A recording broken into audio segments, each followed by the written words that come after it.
That door shut. What are we here? Quiet on the set. Cameras roll. Speed rolling. All right. Great to meet you. Good to meet you too. Great film. Thank you. I loved it. Thank you, man. And this was like your first like big feature film you directed, right? This is my first only feature film I Feature directed. only featured, yeah. You've done a couple shorts, right, beforehand? I did 2 shorts in film school. Yes.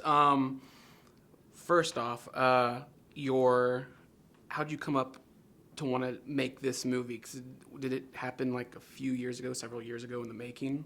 This movie was 10 years 10 years in the making. in the making. And it was an idea that my co-writer, who's my college roommate and best friend, Austin Bunn. Austin Bunn, yeah. He was a playwright at the time. Okay. And I had just gotten out of film school. And he told me this great idea he wanted to do for a play. This murder that no one knew about, I had never heard of it before, that, caused our 3 favorite authors to go off and start their beat revolution. And as he's telling me the story of this murder, I, of course, start seeing the movie version go off in the back of my head. And so I put on my best Jedi eye mind trick look and convinced him that the play, it wouldn't be, you would never capture just the visual possibilities of the story in it. But as a movie, this would be fantastic and that we needed to write it together.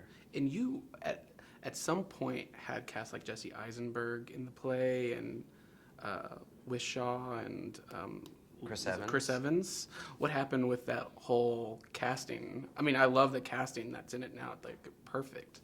Independent film is a tough journey, man. Yeah. And, we got Christine Vachana as a producer probably about 6 years ago. Uh-huh. And that's when we started going out to talent. And that's when I met Daniel Radcliffe for the first time, who offered to audition for me and who nailed it in the audition. There was one problem. Yeah. His agent reminded me he wasn't available for 2 more years. For Harry Potter? Because he had 2 movies left to do, Deathly Hallows 1 and Deathly Hallows 2. Now, we had a financier at that time who wanted to go right away. And so I went with my other top choice for the role, Jesse. Yeah. And then built a cast around Jesse. But then that financier fell through, as they often do in independent films. And we struggled and worked really hard for a long time to find another financier, which we did. And we were about to get ready to go into pre-production, only to have the financier decide to finance another movie instead of ours. And now we had no money again. And then The Social Network came out. And Jesse called me afterwards and said, John, I think I just played the most iconic Ivy League college student that I'll ever play in my life. And I think I need to play grown-ups now, which was totally fair. But now I had no money, no movie star, no movie. But I realized it had been 2 years of fighting to get the movie made with that cast, and that Daniel Radcliffe was probably done filming Harry Potter now. So it all like came together full circle. I did what you're not supposed to do, and I wrote Daniel Radcliffe personally an email. Because he had written me an email after we first met thanking me for, after the audition. And I basically begged him if he remembered me, if he was still interested in the project. I said it was so great, that afternoon, that day we spent together. Just hit me up and let me know sometime if you want to come on board. And the next morning I woke up to an email from him. One word. Abso-fucking-lutely. Great, I could picture that in his voice. That's great. So we started to, with my casting director, Laura Rosenthal, we started now building the cast around Dan. And you have one hell of a cast. It's a dream cast. I'm not going to lie. I'm still amazed that I got all these people and in they're my first all movie. So good in it. Were there any fun things on set, like pranks, like did somebody call somebody Dexter or Harry on set, or? Nothing like that. This movie was shot in 24 days. So it was a real fast Each shoot, scene was done in 2 hours or less. Some scenes were done in 12 minutes. That, there weren't time for pranks necessarily. But the great and liberating thing about that was we didn't have time to second guess ourselves. when you only got one shot to get it into the camera, you just got to trust your instinct and go. It seems like you had a good cast and crew, so everybody was on time and on spot, on their mark. Not only did I get talented people, I got just really good people who put their egos aside, because this was a movie where there were no trailers. We were running around New York City in period costumes, often without transportation from locations, all running together. So it's like almost a couple guerrilla of blocks. style. We shot this faster than my student films at NYU. Wow, and those were slow-mo and Shame No More. Shame No More. And do you plan on making those into feature films at some point, like longer ones? Slow-mo, I had written a feature script for. Actually, Kill Your Darlings was supposed to be my darker sophomore album. Uh-huh. The brooding one. But Slow-mo, I had adapted into a feature film and tried to get that one off the ground and had actors attached and financing, which you've heard the narrative now before in this interview. Yeah. The actors ended up doing another film and the financing fell apart. And, I might resurrect that one later to come. I just need to make sure that, I made that short when I was 26 years old, and I need to make sure that the themes in it are still going to be emotionally resonant to me, who I am now. And so, in film school, since you went to film school, how does it translate into real life? And do you teach at some film classes too, right? I've taught a bunch over the years in order to help pay the bills and support myself. Yeah. So how's that? What do they don't teach you in college as opposed to actually making your film and then teaching your students? What I learned on this film the most is I had such a great collaboration with my actors and with my DP and production designer. Dan taught me a lot. Radcliffe taught me a whole lot.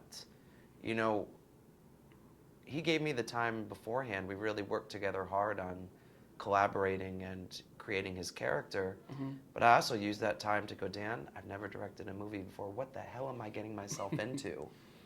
And he gave me lessons, from his on-set experience and taught me to appreciate my crew, to get to know each one of their names because they're giving me their blood, sweat, and tears to make my dream come true.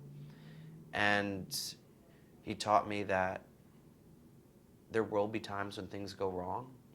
And the most important thing a director can do, even if it's making the wrong decision, is to make a decision and to keep leading the army forward. Yeah. And Dane taught me a lot. Dane is such a fearless young man, and he taught me to really stand up for myself and to fight for my directorial choices when other people were pressuring me to keep moving on and to let go of the scene we just shot. Cool. I was real happy that you got, what's his name? David Crossan for the role. And didn't he play Ginsberg in another movie? David was my meta-casting idea that he had a cameo as Allen Ginsberg. Correct. And Todd Haynes as I'm Not There. Yeah.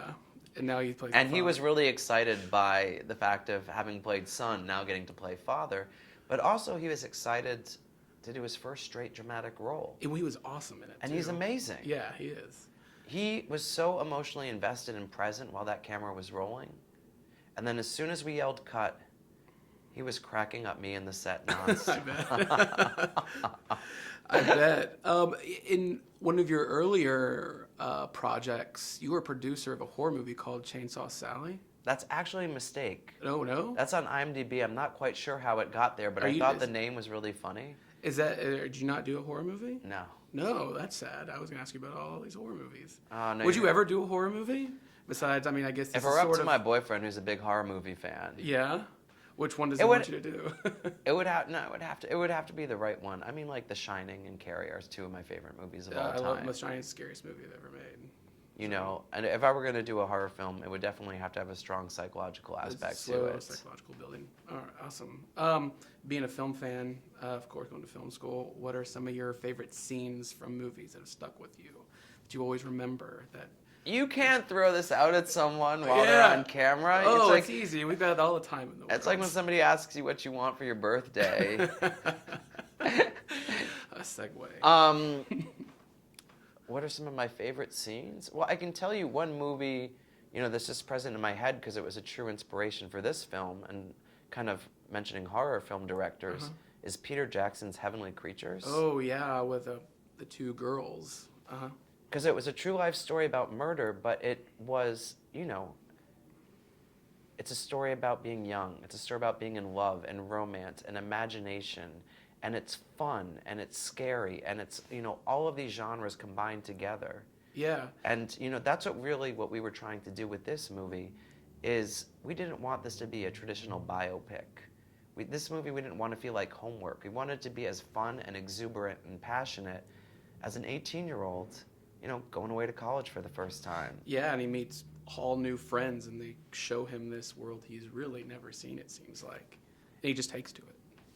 Yeah, to me, this movie is a bunch of firsts, Your first cool party where you feel awkward in the corner. Yeah. Meeting your first group of cool friends. For the first drug experience, the first, sexual encounter, the first... And getting your heart broken for the first time. And your first murder.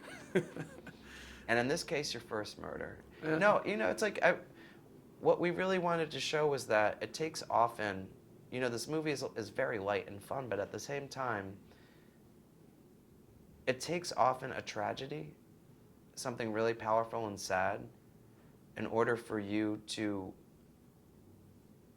kind of come into your own and to discover your own voice and to make the decision of what you want to do with your life. Mm-hmm.